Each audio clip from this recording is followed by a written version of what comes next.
On a vu qu'il y a deux pirushim dans ce qui est marqué dans la Mishnah, dans Yafa Sha'achad B'Tshuva Ma'asim Tovim dans la Mazé, Mikol Chayol Amaba. Il vaut mieux une heure de Tshuva et de Ma'asim Tovim dans ce monde-là, plutôt que toute la vie du monde futur. On a vu qu'il y a un pirush dans lequel la Tshuva, elle est là en tant que préparation pour les mitzvot. C'est-à-dire, la Tshuva, elle fait en sorte que les Ma'asim soient Tovim ou Meirim. Donc, c'est-à-dire, dans ce pirouche-là, la Tshuva, elle est accessoire, si on peut dire, par rapport aux mitzvot. Il y a un deuxième pirouche, dans lequel Tshuva, c'est un yan à part. Il y a deux notions ici. Il y a un yan de Ma'asim Tovim, les mitzvot, et il y a un yan de Tshuva, et on nous dit que les deux, et la Tshuva et les mitzvot, c'est mieux que toute la vie du monde futur. Alors, on a dit, pour comprendre bien la différence qu'il y a entre les deux pirouchim, on avait d'abord apporté l'idée que les deux, soit la notion de Tshuva et soit la notion de Ma'asim Tovim, tous les deux c'est une affaire de Tshuva. Pourquoi? Tshuva c'est Tshuva de la Neshama. C'est-à-dire quoi Tshuva de la Neshama? Ramener la Neshama à son endroit normal. C'est-à-dire que des fois un juif a pu s'écarter et amener sa Neshama dans un endroit où elle ne devrait pas être. Et quand il fait Tshuva, il ramène la Neshama à l'endroit où elle devrait être. Et après il y a Ma'asim Tovim, les mitzvot, c'est aussi une affaire de Tshuva. Pourquoi les mitzvot c'est une affaire de Tshuva? Parce qu'un des buts qu'il y a dans les mitzvot, c'est pas que ça, bien évidemment, on l'avait déjà dit, mais un des aspects qu'il y a dans les mitzvot, c'est Birur HaNitzutzot. C'est d'élever des étincelles de Kedusha qui sont éparpillées dans le monde. Et par le fait qu'on élève les étincelles de Kedusha, on ramène les étincelles de Kedusha à l'endroit où elles devraient être, et même plus haut que cela. Donc c'est aussi une affaire de Tshuva. Simplement, Tshuva, c'est Tshuva de la Neshama, et Ma'asim Tovim, c'est Tshuva des Nitzutzot. Après, on avait expliqué très longuement que dans Tshuva, si on peut dire, il y a trois malot. Quand on dit, il y a trois avantages, il y a trois supériorités dans la Tshuva. Premièrement, on avait dit que le tzimah, la soif d'un Baal Tshuva, elle est sans aucune commune mesure à la soif d'un tzaddik. Pourquoi?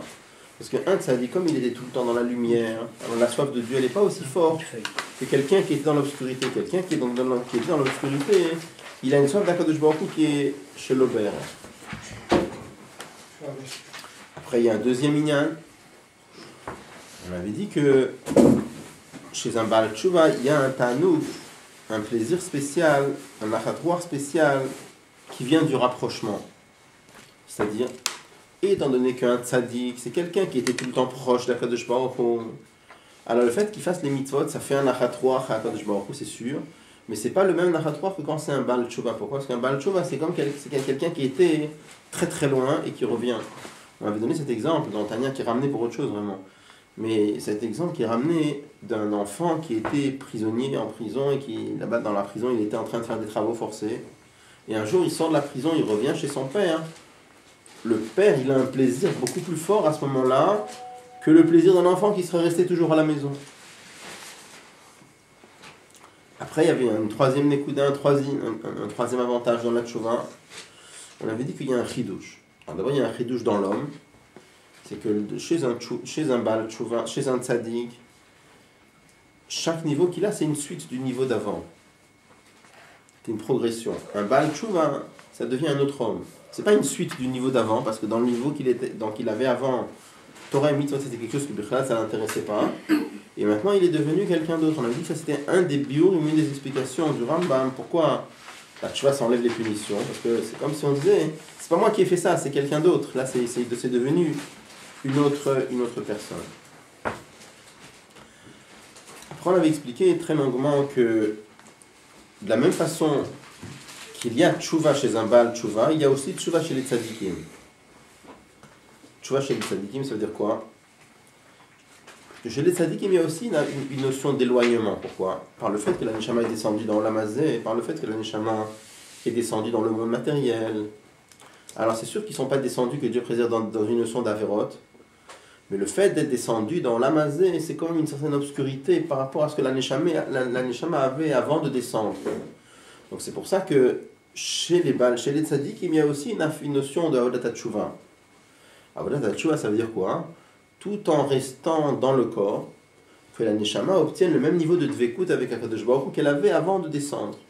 Et là, on avait expliqué que dans la avoda de la tchouva des tzaddik, il y a aussi les trois les trois notions. Il y a aussi un Tsimaon spécial, et il y a aussi un Achat Ruach spécial, la Kadosh Baruch Hu de Kiruv Rechokim, puisque quelque part, la Neshama est habillée dans un corps matériel, même pour un tzaddik, c'est une irida. Donc quand il se rapproche, ça fait un plaisir à Kadosh Baruch Hu. Et après, il y a un chidou chez un Baal Tshuva qui est lié à la voda de Mrirut. On a dit qu'un tzaddik, pardon. Un tzaddik, c'est la voda de Asura Mikan. J'ai rapidement, parce que c'est toujours une chose qu'on a déjà répété plusieurs fois. Mais Asura Mikan, ça veut dire que chez un tzaddik, le fait qu'il n'est pas content de sa voda jusqu'à présent, et que maintenant il veut s'élever à un niveau qui est chez l'Oberer, alors ça aussi, c'est quelque part, c'est un chidouche. Après, on avait expliqué que malgré cela, le chidouche, il est beaucoup plus fort chez un Baal Tshuva Kipshuto. Pourquoi le chidouche, il est plus fort chez un Baal Tshuva Kipshuto? On avait expliqué parce que chez un tzaddik, même si tu me dis qu'il change complètement, parce que comme il est dans une avoda de mrirut, une avoda de bitoul, il se change complètement, mais quand même c'est quelque part une suite de son niveau d'avant. Pourquoi c'est une suite de son niveau d'avant? Parce que comme un tzaddik, à chaque moment, il veut accomplir la volonté de Dieu. Et dans la volonté de Dieu était inclus ce changement qu'il devait avoir. Alors quand il obtient ce changement, c'est pas un vrai chidouche, parce que c'était déjà inclus potentiellement. On avait dit, c'est un petit peu comme on dit, Kol Mash Talmid Vatik Atid La Chadesh Akol Ne'mar le Moshe Sinaï. D'un côté, on dit que quand quelqu'un il va dévoiler des chidushim dans la Torah, tout avait déjà été donné sur le mont Sinaï. Alors, c'est un chidush ou c'est pas un chidush? Si ça a déjà été donné sur le mont Sinaï, c'est pas un chidush. D'un autre côté, on appelle ça, oui, des chidushim. Quel était un des biurim, on avait vu qui est donné là-dessus? C'est que ça a été donné de façon très très voilée. Et quand on le sort, c'est tellement voilé que ça s'appelle un chidush. Mais c'est pas un chidush amiti à la fin. C'est pas un chidush amiti. Il y a un moment, je vous fais une parenthèse, c'est pas le sujet, mais il y a un moment où le Rabbi Rachab il dit que des gens qui étudient la Torah de façon tordue, eux ils font des vrais chidushim dans la Torah. Pourquoi c'est des vrais chidushim? Parce qu'ils disent des choses que jamais on a données sur le Sinaï. Donc ça c'est des vrais chidush. Bon, je ferme la parenthèse, c'est pas du tout le sujet. Bon. Donc, par contre, chez un tzaddik, chez un Baal Tshuva, on a dit que tu peux pas dire que le niveau qu'il a maintenant, c'est une suite de son niveau d'avant, parce qu'avant, il était dans un matzav où Torah et Mitzvot Bechlal, ça ne l'intéressait pas. Et maintenant, il a changé complètement, donc ça, c'est un vrai chidouche. Après, on a rajouté, et même ça, c'est pas encore le vrai chidouche. Pourquoi c'est pas encore le vrai chidouche? Parce que ceux qu'on est en train de dire, qu'un juif, il n'est pas intéressé par Torah et Mitzvot, et qu'après, il devient intéressé, c'est un changement, ça, tu peux dire dans la partie superficielle de la Neshama. Mais dans la partie profonde de la Neshama, n'importe quel juif, il veut, au fond de lui, il veut faire Torah et Mitzvot. Donc à la fin, c'est pas encore ça le vrai chidouche. On avait dit où il est le vrai chidouche. Le vrai chidouche, il est dans les nitzutzot qui reviennent. On avait expliqué que les nitzutzot, même les nitzutzot qu'il y a dans Klipat Noga, on avait dit qu'elles sont éteintes. Et que quand ça revient à la kedusha, hein, ça on avait expliqué longuement que ça c'était un vrai chidouche, comparable au chidouche Yesh Me'ain, qu'il y avait dans la avoda de dire à Betartonim, quand un juif prend le monde matériel et de ce monde-là il en fait une demeure à Dieu. Alors ça on avait expliqué longuement la dernière fois que ça c'est un vrai chidouche, parce que comme le monde, le guéder du monde c'est Helem Vehester, la définition du monde que Dieu a créé un monde, et ça fait partie de la définition. C'est pas, ça y est, chaque chose il y a est-ce que ça fait partie de la chose ou ça fait pas partie de la chose? C'est-à-dire est-ce que ça fait partie du Etzem de la chose ou c'est un élément supplémentaire? Est-ce qu'on se veut dire une table que j'ai peint avec une peinture jaune, par exemple? Est-ce qu'on peut dire que la couleur jaune, ça fait partie de la définition de la table? Le férouche, non, parce que je peux gratter la peinture. Excusez-moi. Je peux gratter la peinture, je peux enlever la peinture, et la table, elle va rester table. Donc ça, c'est quelque chose qui fait pas partie de la table. C'est une couche de peinture supplémentaire. C'est ce qu'on appelle en chassidut davar nosaf, c'est-à-dire quelque chose qui vient se surajouter. Maintenant, si on va dire à quelqu'un, est-ce qu'une table sans table, ça peut exister? Alors ça n'a pas de sens, parce que la notion de table, ça fait partie de la notion de table. D'accord? De la même façon, dans le monde, le fait que le monde, c'est un helem, un voile, ça fait partie de la notion de monde. On avait dit que Olam Hazeh, il a été créé de façon telle que tout son yan, c'est helem vester. Pour ça, le mot Olam, on dit toujours que le nom, ça représente le tochen. Comme le monde, il s'appelle Olam, Olam, ça veut dire helem, un voile. Alors ça, ça fait partie, c'est un élément constitutif du monde.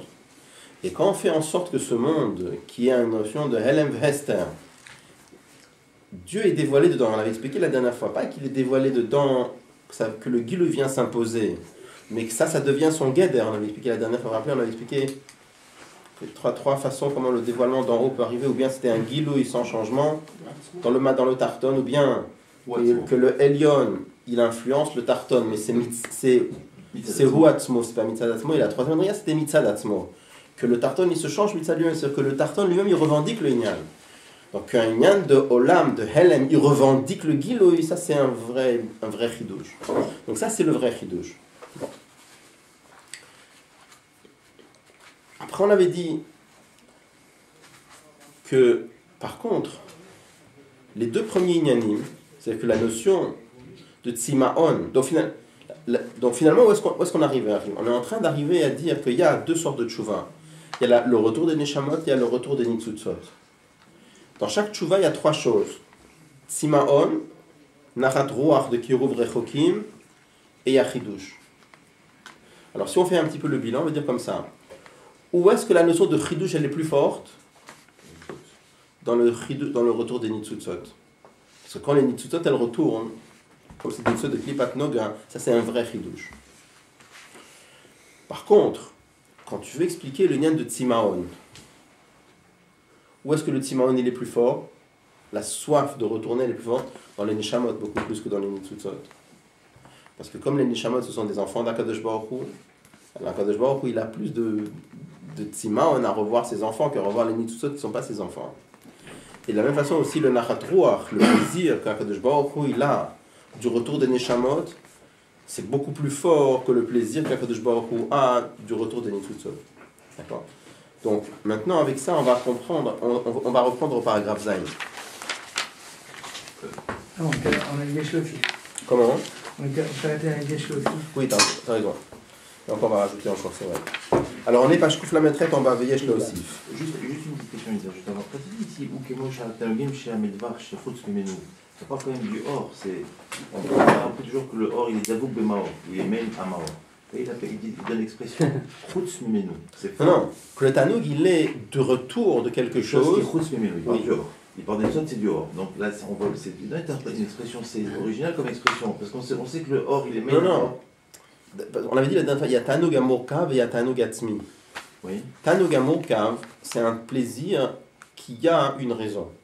Par exemple, quelqu'un a un plaisir parce qu'il a compris une Suga de Gemara, ou il a trouvé une autre façon d'expliquer un Tosfot.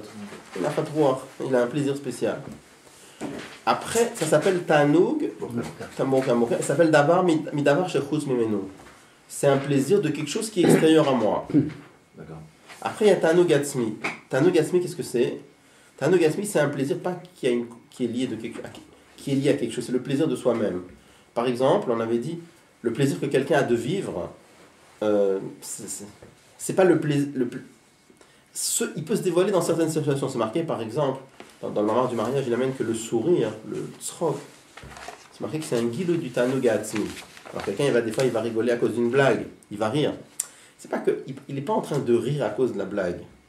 C'est pas ça. C'est qu'il a le Tanoug Atzmi. Et le Tanoug Atzmi, à l'occasion d'une blague, il s'est dévoilé. Mais c'est pas que c'est la blague qui a le Tanoug qui est là, le plaisir, qui s'exprime dans un sourire, même s'il est déclenché par quelque chose. C'est pas Tanoug chez Midavar, chez Chutz Mimenu. Il a un Tanoug Betsem, le Tanoug qui est lié à lui-même, le Tanoug qui est lié à sa vie. Et le Tanoug d'un enfant, c'est comme le Tanoug de soi-même, ça s'appelle Tanoug Atzmi. Ça, c'est pas Tanoug Midavar chez Chutz Mimenu. Donc là, il dit comme ça, il dit que le fait que les Nitzutzot elles reviennent, ça fait un achatoire, mais comme c'est pas ses enfants, les Nitzutzot c'est quelque chose qui est nifrad, alors ça s'appelle, il dit pas que sur les Nitzutzot que c'est Chutz Mimenu. Le Tanoug c'est Nerchav qui est Tanoug Midavar chez Chutz Mimenu. Alors que le Tanoug qu'il y a dans Chazarat HaNeshamot, c'est Tanoug Atzmi. D'accord. Juste une question concernant le Tanoug. Même si celui qui fait Tchouva, il a des comportements qui sont confus, c'est un Tanoug chez Dieu? Pardon, Celui qui a un comportement qui fait Tchouva, il a un comportement avec des gestes, des comportements qui sont confus, il fait Tchouva. Il y a un Tanoug de Dieu de ça? Je n'ai pas compris. Quelqu'un qui fait Tchouva, il Oui. fait parfois n'importe quoi. Il fait n'importe quoi? Oui. Il revient vers Dieu. Il a un désir. Oui.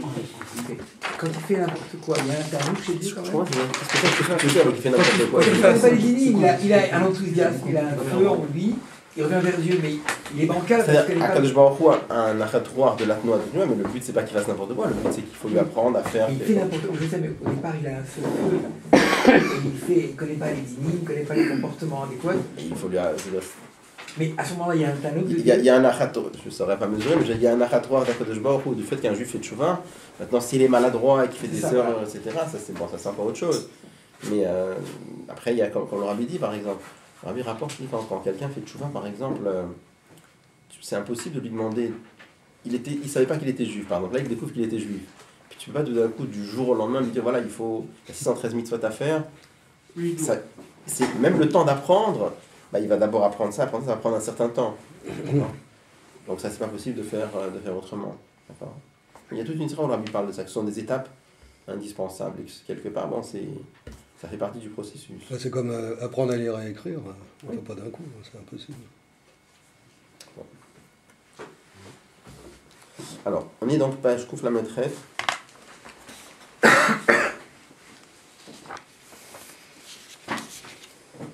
Alors, Veyesh là aussi, on peut rajouter chez Gamachidush Bitshuva d'Achzarat Anitzutzot, le chidush qu'il y a dans le retour des étincelles, chez Bitvarim Agashmim, Limkoram, ou à l'aider Neshamat Israël Davka. Ce chidush là, que les Neshamot peuvent revenir, qui est-ce qui peut faire une chose pareille? C'est que les Neshamot Israël, personne d'autre. À l'aider chez Mekaimim Mitzvot Bitvarim Gashmim, par le fait qu'ils font des mitzvot avec des choses matérielles, ou à l'aider chez Mishtamshim Baem le Shem Shamaim, ou alors même si c'est pas une mitzvah directement, il y a deux façons de faire Biru Hanitzutzot. Une façon de faire Biru Hanitzutzot, c'est quand un juif utilise un objet matériel pour faire une mitzvah. Et après, ça peut être une deuxième possibilité quand c'est marqué dans le Tanya, même si c'est pas directement une mitzvah. Si par exemple il manger dans la semaine, c'est pas une mitzvah, que Shabbat c'est une mitzvah dans la semaine, c'est pas une mitzvah. Mais s'il mange pour avoir la force d'étudier et de prier, et que vraiment grâce à ce qu'il a mangé, il étudie, il prie comme il faut, alors ça va élever les étincelles qu'il y a dans la nourriture. Pourtant manger c'est pas une mitzvah. Donc ça s'appelle utiliser le matériel de Shem Shamaim. Mais pour le verrou, quand j'ai lu dans Tania que le verrou Hanitzutzot, on peut le faire aussi par Torah et par Tfila. C'est aussi un bureau, mais c'est un très haut niveau, bien sûr. Il a limité juste ici, Massim Tovin et. Il y a un lien de bureau. C'est par Torah, mais pas Torah, on parle d'un très haut niveau de modèle, bien sûr, et aussi par Tfila. Alors le bureau qu'on parle par Tfila en général, c'est quand il a mangé. Il y a un premier birour qui se fait au moment où il a mangé le Shem Shamaim, et après il y a une sorte de birour chéni qui se fait au moment de la Tfila. Ça, c'est une chose. Maintenant, par Torah, il y a autre chose. C'est un birour, le matin. Quand quelqu'un il étudie par exemple une souga de Gemara qui parle d'un Marlif Para Bechamor. Alors en parlant de Para Bechamor, il élève la Para Bechamor. Mais c'est pas le même birour. C'est un birour qui a. Il y a toute une souga dans les Mamarim, on parle la différence entre le bureau Bederich Milmal al-Mata ou Milmat al-Mal là-bas, c'est pas le même bureau, c'est une autre sorte de bureau. D'accord, donc ça reste que ça. D'accord.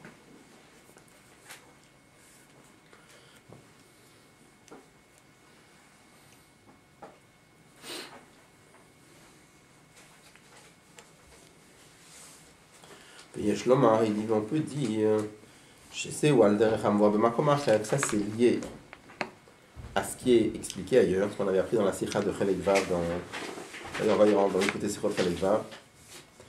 Des échakoach, la sot, le hipa, dira batartenim ou Shamot Israël Dafka. Le fait que qui est-ce qui a la force de réaliser la demeure pour Dieu dans le monde matériel, c'est uniquement les Neshamot Israël. Ou Mikiven She'olam ou Milashon Elem Ve'ester, parce que étant donné que le monde, la définition même du monde, c'est un voilement de Dieu. Arizé, Sheolamna, c'est Klil Elokut. Le fait que le monde devienne un récipient pour Dieu. Hepechatev ave ageder dolam, que ça, a priori, c'est exactement le contraire de la notion de monde. Ou Itrachut, c'est un chidush. Alderech, chidush de Bria Yesh Me'ayin Shub. C'est comme le chidush de Yesh Me'ayin, Shub Koach Ha'atzmut, qui peut se faire que par la force de l'essence de Dieu. La Chena Siatadira. C'est pour ça que qui est-ce qui peut réaliser la demeure à Dieu dans le monde matériel? Ou aller des Neshamot Israël d'Afka, c'est que les Neshamot Israël. Des liot chez Neshamot Mushrashot Be'atzmut, parce qu'étant donné que les Neshamot prennent leur essence dans l'essence de prennent leur racine dans l'essence de Dieu. La Chentalaim, quoi. C'est pour ça qu'elles ont cette force-là.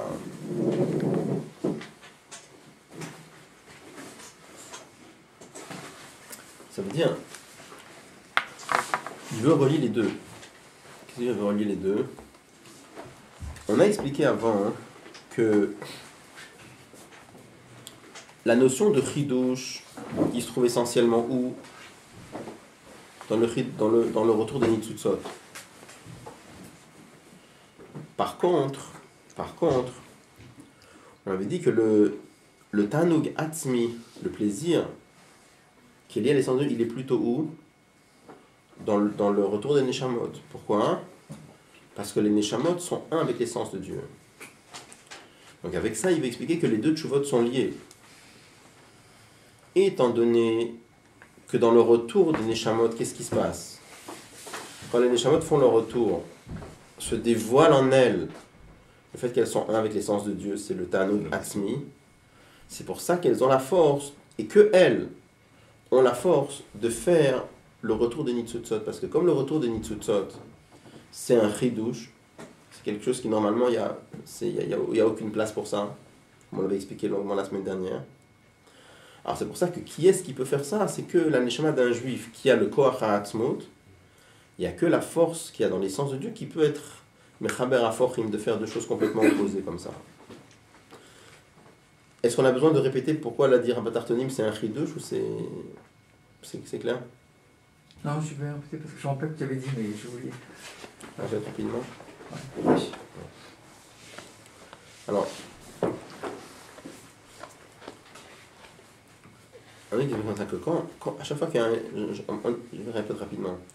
Quand on a un lion qui agit sur un tarton, un niveau supérieur qui agit sur un niveau inférieur, on a dit qu'il y a trois niveaux. Le Rabbi rapporte dans les sirotes qu'il y a trois niveaux. Il y a un niveau dans lequel les lions agissent sur le tarton, mais il n'y a aucun changement dans le tarton. Par exemple, quand on met de l'eau dans un verre, l'eau tient debout parce que le verre l'empêche de couler, il n'y a aucun changement dans l'eau. On avait donné un exemple. Dans Avoda, c'est par exemple un juif qui veut manger du pakacher et vous lui arrachez le gâteau pakacher qu'il veut manger. Alors, il ne peut pas le manger. À la fin, il mange pas. Il fait pas cet avéra, mais pas. Donc vous avez une influence vous avez agi sur lui, mais il n'y a aucun changement dans lui, parce que lui il était prêt à manger ta rêve. C'est juste vous l'avez empêché parce que de force vous lui avez arraché le gâteau. Après il y a un deuxième niveau, c'est que le Elion agit sur le tarton, mais c'est constamment mitzad à Elion. Par exemple, Kriyat Yamsouf. Kriyat Yamsouf, ça a fait qu'il y avait un dévoilement divin dans le vent. C'est pas que le vent, le Rabbi explique dans les sirotes, c'est pas que le vent a poussé l'eau, parce que si le vent a poussé l'eau, c'est comme le verre qui tient l'eau. C'est qu'il y avait un dévoilement divin dans l'eau, dans le vent, et ça a fait, parce que le Rabbi dit si c'était du vent, ça peut pas, on dit qu'il y avait 12 passages, comment ça, non, d'accord? Ça a fait que la nature de l'eau était de tenir debout. Donc l'eau n'est pas devenue de la glace, l'eau était restée liquide, et tout en restant liquide, le Koach Eloki faisait chaque fraction de seconde que le teva de l'eau soit de tenir debout. Mais dès que le Koach Eloki s'est arrêté, l'eau s'est remise à couler. Donc c'était un changement dans l'eau, c'est pas qu'il y avait le vent qui empêchait l'eau de couler, mais c'était un changement qui était constamment lié au fait que le Koach Eloki agissait sur l'eau pour lui changer son teva et faire que elle ait le teva de tenir debout. Avoda, ça serait quoi? Si je reprends l'exemple tout à l'heure, quelqu'un à chaque fois qu'il veut manger un gâteau pas caché, vous allez lui parler, vous lui expliquez comment le fait de manger pas caché, ça détache la neshama d'Akadosh Baruch Hu. Et comme il vous entend parler, il dit ok, il mange pas le gâteau. Alors à chaque fois, c'est lui c'était pas de force, c'est-à-dire c'est pas que vous l'avez empêché physiquement de manger le gâteau, c'est lui qui a décidé de ne pas manger le gâteau. Mais à chaque fois, pourquoi? Parce qu'à chaque fois qu'il veut manger quelque chose de pas caché, vous allez lui parler pour qu'il le fasse pas. Donc ça c'est un changement dans le tarton, c'est lui, Beferouche, qui a décidé de ne pas manger, mais c'est Mitzad Elion. Après il y a un troisième niveau, c'est que le Elion il agit tellement sur le tarton, que le tarton c'est plus simplement, c'est maintenant, pas Mitzad Elion, Mitzad à tarton Goufa, c'est-à-dire Mitzad de par le tarton lui-même, il revendique ce Nyan là. Bavoda ça serait quoi? Ça serait... que vous lui avez tellement expliqué qu'il ne faut pas manger taref, il a tellement compris que plus jamais de sa vie il touche à quelque chose de taref, d'accord? Donc là il n'a plus besoin qu'on vienne lui parler à chaque fois. Le lion a tellement agi sur le tarton que maintenant le tarton de par lui-même il comprend que ça doit être comme ça, et donc là, c'est une vraie transformation. Donc, Rava explique que quand on dit qu'il va y avoir Dira Betartonim, qu'Akadosh Baruch Hu va se dévoiler dans le monde, c'est pas simplement que le monde, ça reste un monde matériel, et que dans ce monde matériel vient s'imposer une lumière d'Akadosh Baruch Hu qui vient forcer, si on peut dire, le monde, et vient s'imposer dans le monde. Non. C'est que ça devient le guéder du monde. Ça veut dire quoi? Qu'est-ce que ça veut dire quand il y a le dévoilement d'Akadosh Baruch Hu? Le dévoilement d'Akadosh Baruch Hu, c'est que brille Einod Milvado, que brille le fait qu'il n'y a rien en dehors de Dieu. Quand on regarde le monde, quand je regarde une table, la table elle me dit quoi? Elle me dit il y a une table. Quand je regarde un arbre, il me dit il y a un arbre. Il ne me parle pas de Bichlal d'Akadosh Baruch Hu, d'accord? Et non seulement il ne me parle pas d'Akadosh Baruch Hu, donc non seulement pas il dit Einod Milvado, il n'est pas en train de dire il n'y a rien d'autre que Dieu. Mais l'arbre, il est en train de dire il y a un arbre. Et pourquoi il y a un arbre? Parce qu'il y a un arbre. Je l'ai dit la dernière fois, il y a un arbre parce qu'il y a un arbre. En fait, Metziuto Me'atzmuto, ça une Netia Likfirin. C'est quoi Netia Likfirin? Il ne dit pas clairement je suis un arbre qui n'a pas été créé par Akadosh Baruch Hu. Mais il dit je suis un arbre. Pourquoi? Parce qu'il y a un arbre. Là-dedans découle le fait, donc si il y a un arbre, parce que s'il y a un arbre, ça veut dire que ce n'est pas créé par Akadosh Baruch Hu. Pour ça on dit que comme ça on explique le pshat qui est marqué dans Tanya, que le monde il est malek klipot vesitra achara. C'est quoi il est malek klipot? Non seulement il voile Dieu, mais il est malek klipot parce qu'il a une etia likfirin. Il n'est pas koffer. Le monde il te dit pas mais il n'y a pas Dieu. Mais il te dit je suis là parce que je suis là. Si je suis là parce que je suis là, sous-entendu, pas un mitzvah d'Akadosh Baruch Hu. Donc quelque part, il y a une etia likfirin. Dira betartonim, ça veut dire quoi? Ça veut dire que quand le peuple juif aura terminé le travail, qu'on va regarder une table ou qu'on va regarder un arbre, qu'est-ce qu'il va dire l'arbre? Il va dire je suis un arbre créé par Akadosh Baruch Hu parce qu'il y a une autre milvado. Je suis un arbre en tant que expression du koach bilti bal gvul d'Akadosh Baruch Hu. Donc de n'importe quoi. Et ça sera inclus dans l'arbre. Ce n'est pas quelque chose qui va s'imposer dans l'arbre. C'est comme ça veut dire que la nature d'un arbre maintenant c'est de faire pousser des plantes. La nature d'un arbre ça va être de crier Einod Milvado, la nature d'une pierre d'elle-même, pas que ça vient s'imposer. Donc la notion de Dira Betartonim, tel que le Rabbi explique, c'est pas que c'est un Giloui qui va venir s'imposer, ça devient le guéder de la chose. D'accord? Mais comme le monde, on a dit que la définition de monde c'est quoi? C'est Helem, Vehester, c'est voiler Dieu. Ça fait partie, ça c'est la définition de monde. Que le helem, que le voile demande, que le voile même soit en train de crier Einod Milvado, c'est complètement contraire à son inyan. D'accord? C'est comme on avait parlé la dernière fois, c'est pour ça peut être blanc et noir à la fois. D'accord? C'est Chibur Afochim. Qui est-ce qui peut faire un Chibur Afochim? Ça, c'est que l'essence d'Akadosh Baruch Hu. Donc c'est pour ça que pour arriver à faire Dira Betartonim, on a besoin du koach de l'essence d'Akadosh Baruch Hu. C'est pour ça que qui est-ce qui peut faire ça? C'est que les Neshamot Israël, personne d'autre. Parce que les Neshamot Israël, elles ont en elles la force de l'essence d'Akadosh Baruch Hu. Donc ça c'est la Nikola Bekitsur. Oui.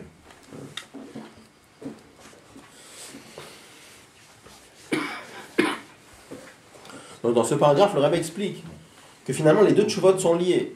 Pourquoi les deux tchouvot sont liés? Parce que quand la Neshama elle retourne dans sa source, par le retour des Neshamot, ça fait quoi le retour des Neshamot? Ça dévoile le lien de Etzem. Et c'est ça qui permet de faire Chazarat Anitzutzot. Donc les deux tchouvot sont liés. On peut commencer le paragraphe 5. Puis d'après cela, Yesh le Taver, on peut maintenant faire la part des choses, c'est-à-dire arranger Shnei Apirushim, les deux explications qu'on avait vues tout à l'heure, Beyafa Shacha Bichouama Simtovim. Les deux explications qu'on avait vues dans Yafa Shacha Bichouama Simtovim Bolamazé. Dilfi Pirush Echad, d'après une des deux explications, qu'est-ce qu'on avait dit? Tshuva Inalit Yoter Mimaasim Tovim. Tshuva, c'est plus que Maasim Tovim. Parce qu'on avait dit que la Tshuva, c'est quelque chose qui répare toutes les mitzvot.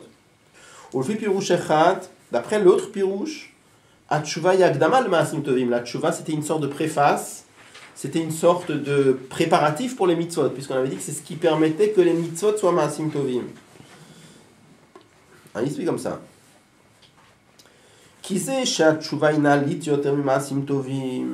Quand on dit que la tchouva elle est plus haute que les maasim tovim, de quoi on parle? On parle du Tanoug. Le Tanoug, le plaisir qu'Akadosh Baruch Hu a du fait qu'une âme juive revient, c'est beaucoup plus que le Tanoug qu'il y a dans le retour des Nitzutzot. Et la Shafal Piken, et malgré cela, Yesh Malabe Maasim Tovim, il y a quand même un avantage dans les Maasim Tovim par rapport au retour des Neshamot. Mais ça Chidush est basé. Si tu demandes, le Chidush il est plus fort où? Pas dans le retour des Neshamot. Une Neshama qui revient quelque part, c'est normal. Enfin, c'est normal. Le Chidush le plus fort, il est où? Dans le retour des Nitzutzot. Vegam, mais aussi Mipnesha Ledeze, Nishlemet Akavana, de Dira Betartonim. Parce que c'est grâce à ça, comme ça qu'on fait la Dira Betartonim. C'est-à-dire, à la fin, le but pour lequel Akadosh Baruch Hu a créé le monde, c'était pour réaliser Dira Betartonim.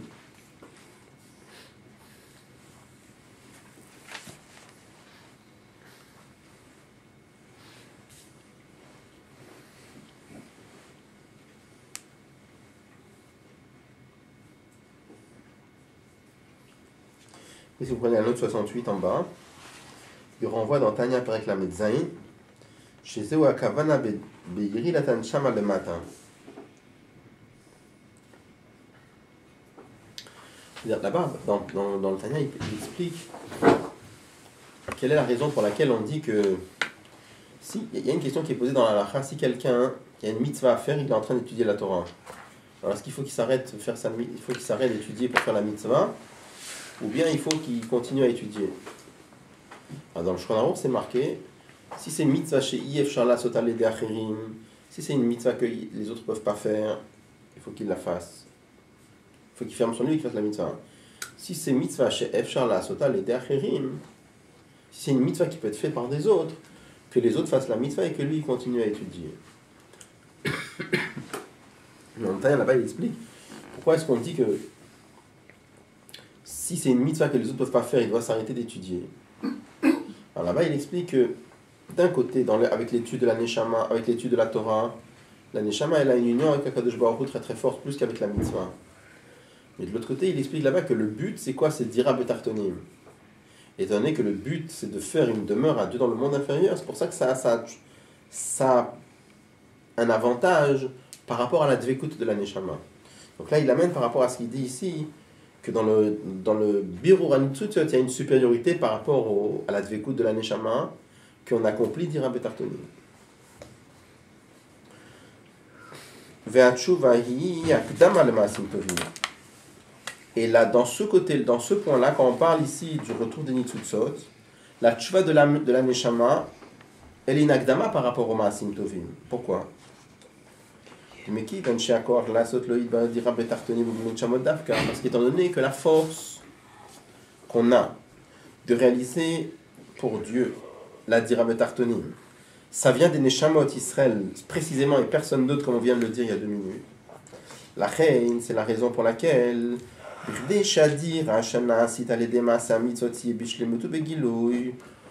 pour que la Dira, la demeure à Dieu qui est faite par les mitzvot, elle puisse être Bishlemut ou Begilouy,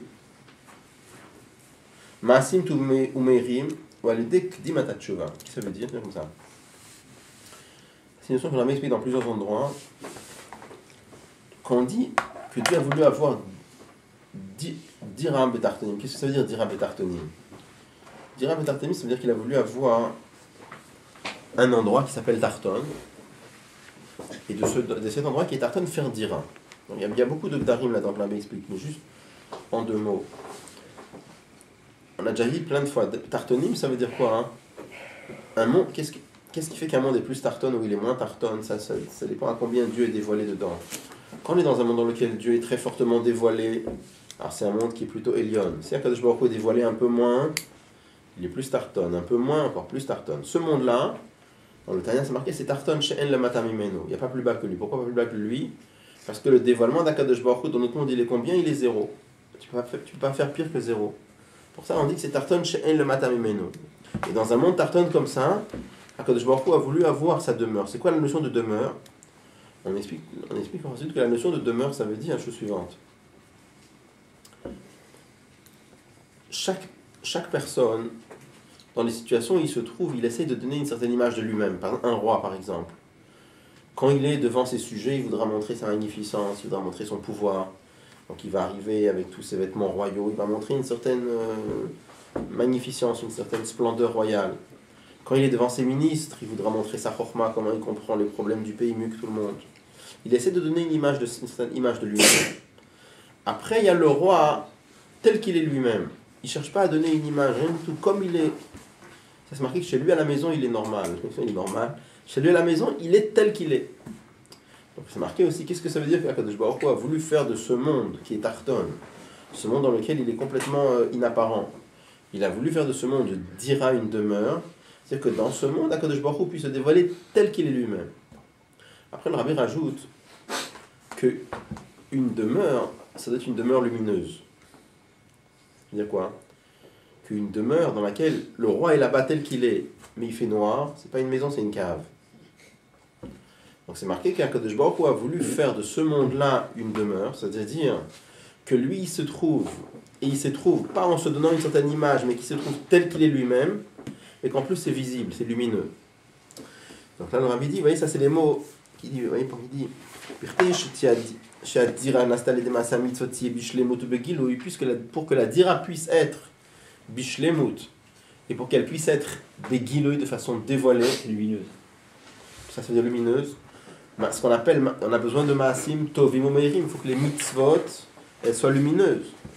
Ou à l'idée que ça vient par la voie de tshuva, hagiloui de shoreshan shaman, et pour ça on a besoin de dévoiler la source de la neshama ad que Moshe mushreshet be'atzmut telle qu'elle prend racine dans l'essence d'Akadosh Baruch Hu. Il y a d'autres endroits où le Rabbi dit un peu différemment. Il y a d'autres endroits, par exemple dans la Sikha de Korach, dans Chalek Dalet, il y a une autre Sikha aussi dans Chalek Gimel, plusieurs endroits. Le Rabbi là-bas il explique que le Gilo il se fait ou bien par le Limud Torah ou bien par la Kavana. Il explique comme ça que le Maas c'est de la mitzvah, il fait la Hamshacha du Etzem, il amène le Etzem dans le monde. Et qu'est-ce qui fait que le Etzem va être Begilou? Ça dépend de la Kavana et ça dépend du Limud Torah. Là, il explique que ça vient de la Tchouva. Mais pas c'est pas une stira. Le biur exact, je ne saurais pas dire parce que je n'ai pas vu. Mais c'est les trois. C'est-à-dire que la Tchouva fait que le Etzaman Shema d'un juif brille. Et ça va être Mechaber, la Kavana, le Limud Torah avec le Maaseh. Comme ça, il faut dire certainement. Mais si quelqu'un trouve un biur plus clair quelque part. Là.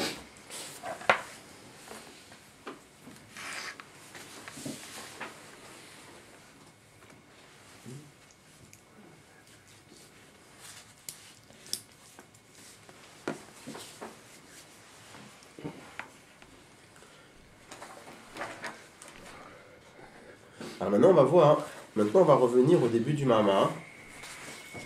On va expliquer que ces deux niveaux de Tchouva, la Tchouva en tant qu'Inyan à part et la Tchouva en tant qu'Agdama pour les mitzvot qui permet de faire que les Maasim soient Tovim ou Meirim, ça se retrouve aussi dans la Tchouva de Rosh Hashanah et la Tchouva de Aseret Yom Tchouva. Ces deux notions de tchouva dont on vient de parler, c'est-à-dire c'est quoi les deux inyanim? Premièrement, que la tchouva c'est une notion indépendante. Deuxièmement, que la tchouva elle devient une préface pour faire en sorte que les mitzvot soient lumineuses.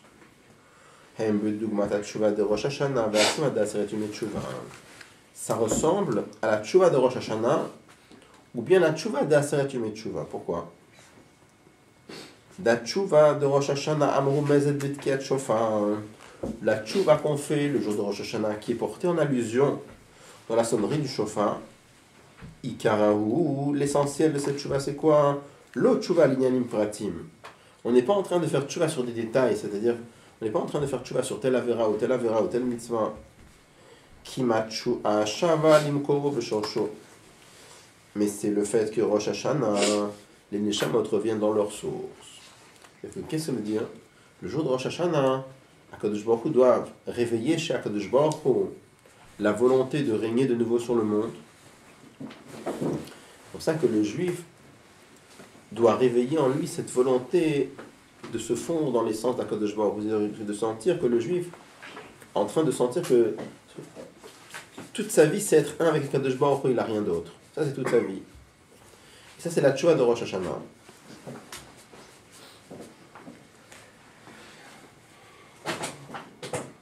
C'est marqué dans les livres que le shofar, on commence l'été en disant Minameid Tsar Karatika Anani Bamercha. On dit à Dieu, je t'appelle de l'étroitesse, réponds-moi dans la largesse. Cette idée-là, elle est portée en allusion avec le shofar. Pourquoi? Parce que le shofar, on sonne avec la partie étroite, d'accord? Et le son, donc, il se fait avec ça sort après par la partie la plus large. Donc il y a la notion de meid, quand un juif sonne du shofar, il doit sentir qu'il est dans une situation d'étroitesse extrême. C'est quoi l'étroitesse ici? Il y a la meid de shofar, ou l'étroitesse qu'il y a dans le shofar, ou non, meid chez la vonot. C'est pas le meid l'étroitesse qui est liée au fait que pendant l'année il a fait des averot, qui mzé chez am. Mais l'étroitesse qu'il y a dans le fait qu'il est un peuple.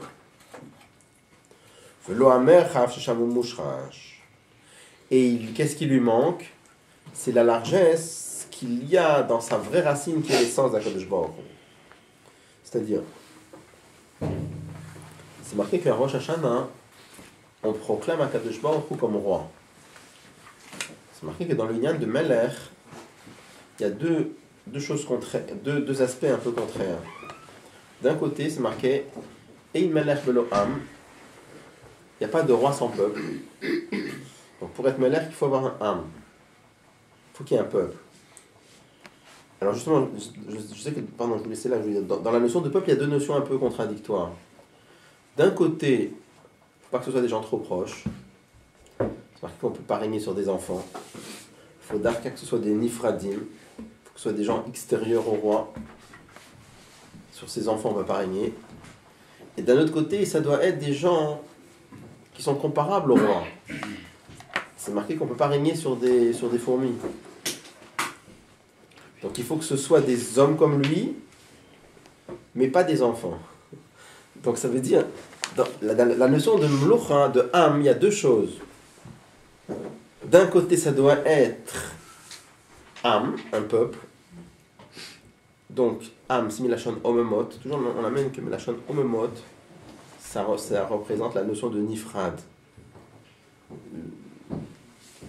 Le bur exact, c'est ce qui est marqué, je vais mettre le bur exactement, mais c'est marqué, parce qu'à un moment, on dit Samilachon Bichalim Omemot, des charbons incandescents. Des charbons incandescents, c'est des charbons dans lesquels il y a le feu, mais il n'est pas pris de façon très très claire. C'est un peu encore incandescent à l'intérieur, c'est-à-dire que le kesher avec le feu, il n'est pas si clair que ça. Je ne sais pas si c'est ça le pshat, si vous, comme ça j'ai compris en tout cas, Bichalim Omemot. Quelqu'un voit un bur plus clair, ça m'intéresserait de... Donc on amène Gechalim Omemot, ça veut dire des charbons incandescents, donc c'est la notion de piroud. Le kesher avec le feu n'est pas très clair. Donc ça c'est la notion de âme. De l'autre côté, il faut que ce soit des gens comme lui. Ça doit être le même souk, ça ne peut pas être des animaux, pas régner sur des animaux. D'accord? Donc là il est en train de dire comme ça que le meitzar, l'étroitesse qu'on doit sentir avant de sonner le shofar, c'est l'étroitesse du fait qu'on est âme. Âme, ça veut dire quoi? On est un peuple. Peuple, ça veut dire le fait... C'est sûr que les juifs en profondeur, ils sont les enfants, mais c'est pas ça qui brille en eux maintenant. Qu'est-ce qui brille en eux maintenant? Qu'est-ce qu'ils sont en train de sentir? Ils sentent qu'ils sont des créatures. Donc cette étroitesse-là, c'est ça qu'on sent avant le shofar. C'est la partie nifrad, c'est ça? Oui. Et c'est pas la partie ressemblance? Non, c'est ça.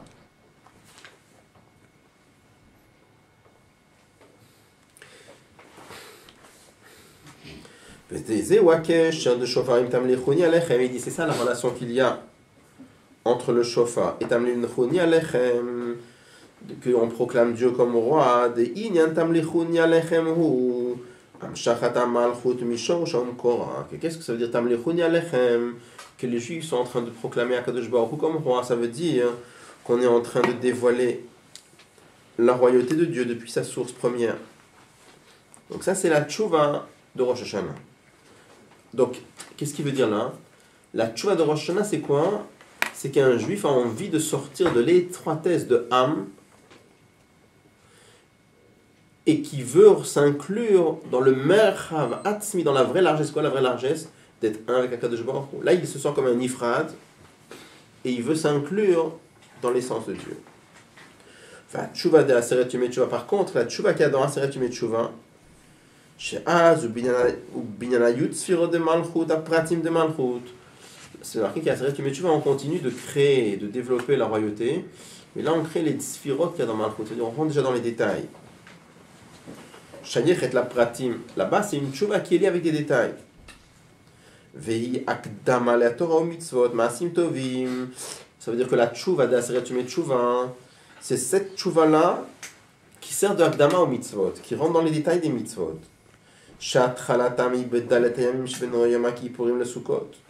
Et que ces Mitzvot, on les accomplit quand? Dans les 4 jours qu'il y a depuis Yom Kippour qui est la fin d'Aseret Yom Tchouva jusqu'à Sukkot, qui est des Ita de Midrash, comme c'est marqué dans le Midrash.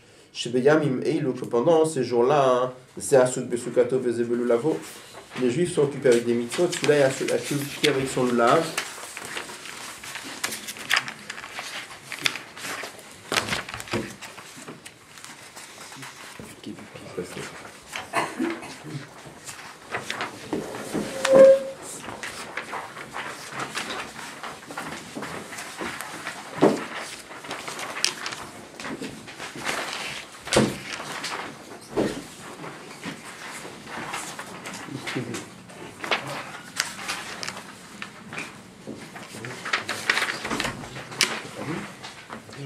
On a un texte encore ici.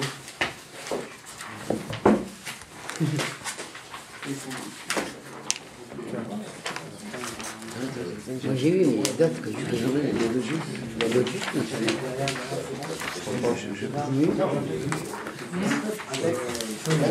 qu'est-ce qu'il n'y a pas eu là? Hubert, qui c'est qu'il n'y a pas eu là? On a eu des suivants.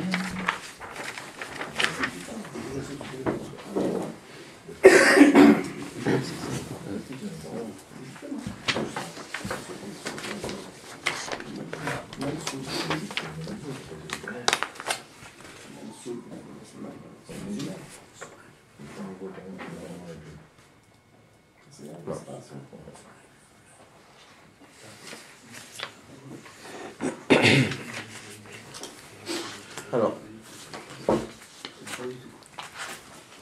c'est-à-dire après, la pratique des mitzvot, c'est surtout après, comme c'est marqué, que après Yom Kippour, que là on est occupé avec la souka, le lulav, souka chez makif, il y en a mitzvot, la souka qui est makif, c'est le symbole de toutes les mitzvot qui sont tous makifim.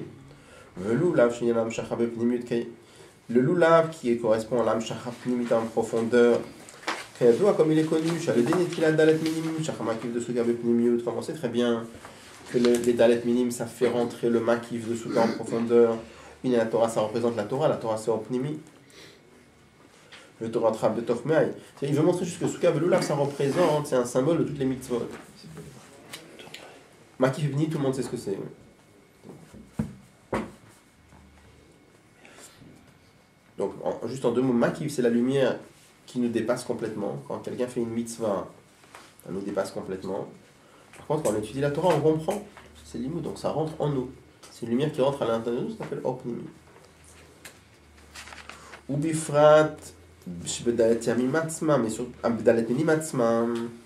et surtout que dans les 4 minimes, agavoa, shebahem, ou alulav, sheyesh botam, remez à la Torah. Le plus grand des 4 minimes, c'est le lulav dans lequel il y a un bon goût, puisque c'est un dattier, qui représente le limud de la Torah. Donc tu vas renforcer l'idée que les dalet minimes sont liés à la Torah. Et ces 2 notions-là, ces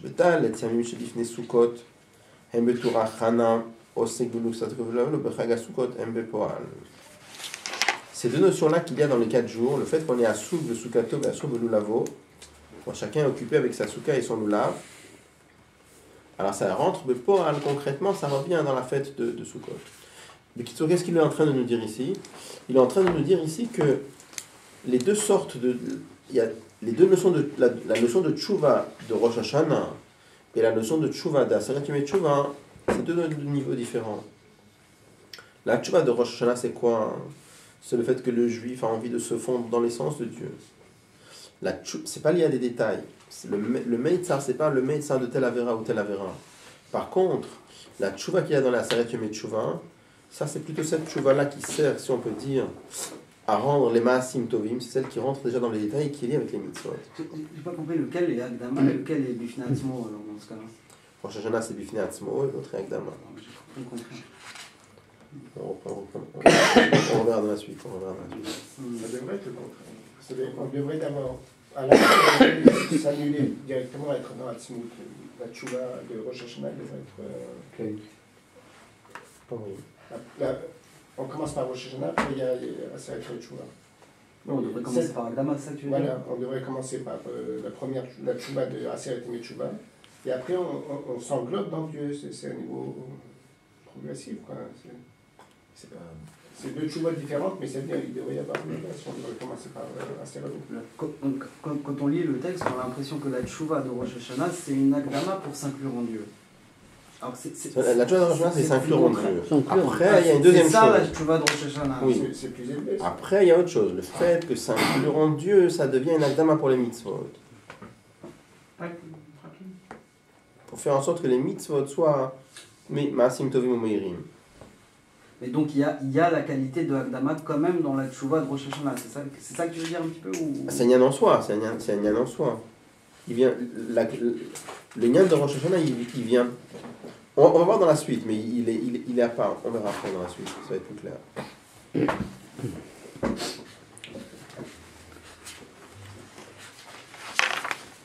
sais pas si on va commencer, parce qu'après il veut expliquer. Et après il nous reste encore 2 paragraphes dans lesquels, parce qu'on va revenir aux questions qu'on avait posées au départ. Donc là maintenant il veut expliquer qu'est-ce qui se passe Shmini Atzeret. Il explique que Shmini Atzeret, c'est l'essence de Tishri. Et tous ces yanim de cette tchouva de Rosh Hashanah, elle revient dans Shmini Atzeret. Mais là, c'est marqué que après c'est Nimshar pour toute l'année, c'est ce qu'il veut expliquer dans la suite. C'est vrai, c'est la fin. On va commencer un petit peu, même si on termine pas. Ine, Bishmini Atzeret, le jour de Shmini Atzeret, Shmini Milashon Shuman. C'est marqué que Shmini, c'est le 8e jour. Shmini Atzeret, mais c'est marqué que Shmini, c'est Milashon Shuman, l'huile. Ou à Tamtsit, va essence shel kol Aïnanim de Chodesh Tishri. Ça, c'est un mot que le Tzemar Tzedek avait rapporté au nom du Admor Azaken. Il avait dit que Shmini Atzeret, pourquoi ça s'appelle Shmini? C'est Milashon Shuman, c'est l'huile. L'huile d'une chose, ça représente l'essence de la chose. On avait parlé longuement dans la Sikha de Shemen Mefafea Bekulo, la Sikha de Inyan Hashel Torah Chasidut. L'huile qu'on tire d'un fruit, l'huile, ça représente l'essence qu'il y a dans la chose. Donc, on veut expliquer que Shmini Atzeret, c'est l'essence de tous les Gilum de Tishri. Pourquoi est-ce qu'il met un mot Yiddish ici?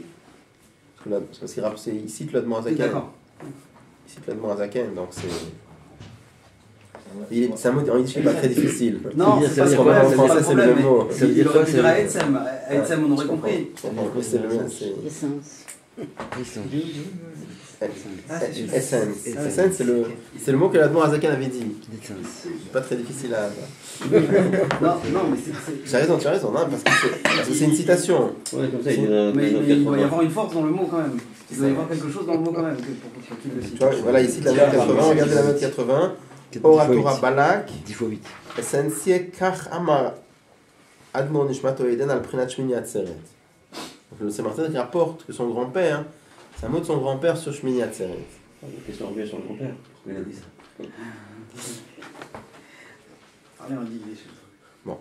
Ubo, et dans ce jour de Shmini Atzeret, Niklatim sont absorbés. Atzeret Milashon Klita, c'est que le mot Atzeret, ça veut dire Klita, Klita ça veut dire intégrer. Kol Anyanim Eilo, ça veut dire que Shmini Atzeret, il y a Atzeret, il y a une Klita, on est en train d'absorber l'essence. Et grâce à cela, Nimshachim Kol Anyanim de Chodesh Tishri al Kol Hashana. On amène on les mamshir, on les fait descendre tous les nanim de Tishri pour toute l'année. Comme le Tzemar Tzedek avait dit de beau ce jour-là, Shmini Atzeret, mais Kablim Kol Israël, les Juifs, tout le peuple juif reçoit Shefa Nagatam, Betoratam, Vavodatam, Kol Hashana. Ils reçoivent l'influence pour leur Torah et leur Avodah pendant toute l'année. C'est des jours très très très hauts. Shmini Atzeret. Vezeu bayom hashmini shalach hamelech et ha'am vayelchu le'olehem. Juste les en quelques lignes, on s'arrête, mais c'est juste. C'est ça le verset qu'on avait lu avant, c'est l'Haftara qu'on lit Shmini Atzeret. Le 8e jour, le roi a renvoyé le peuple et ils sont retournés dans leur maison, dans leur tente.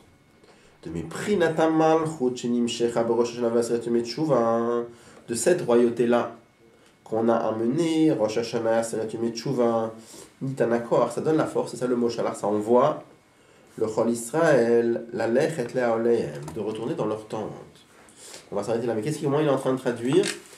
Shalach HaMelech et Ha'am, que le 8e jour, le roi, c'est de quoi le roi?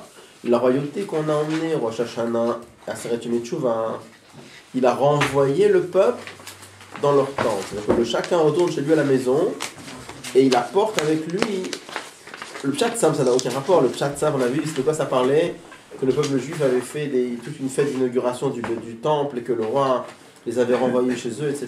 Aucun rapport. Mais là, tel qu'il explique, c'est que Shalach HaMelech, la royauté qu'on fait descendre à Rosh Hashanah, elle envoie le peuple dans leur tente. C'est-à-dire que quand ils rentrent chez eux à la maison, ils rentrent chez eux à la maison avec cette royauté qu'ils ont pris pendant Rosh Hashanah. Bon, on va s'arrêter ici, c'est ça, mais si on reprendra.